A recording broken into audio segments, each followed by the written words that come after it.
Friend, आज हम power testing करेंगे। एक हमारे पास HF डिलक्स है और एक स्प्लेंडर प्लस है, तो दोनों की पावर टेस्टिंग करेंगे, किसमें कितना दम है देखते हैं। हमने बाइक टोचन कर ली। ये HF डिलक्स है 100 सीसी की और यह स्प्लेंडर है 100 सीसी की। दोनों सेम बाइक है, एक ही कंपनी की है।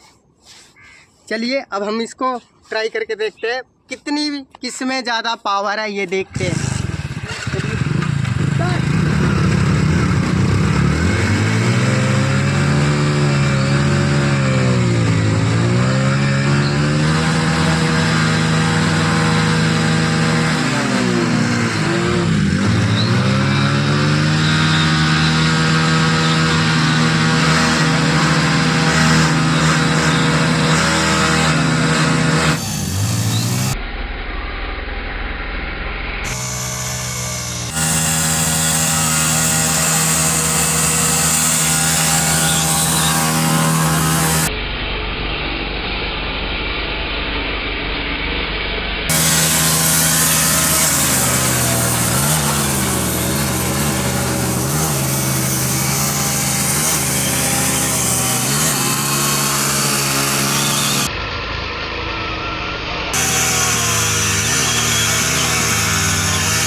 एक बार टेस्टिंग में HF डिलक्स जीत गई। अब हम ड्राइवर चेंज करके टेस्ट करेंगे।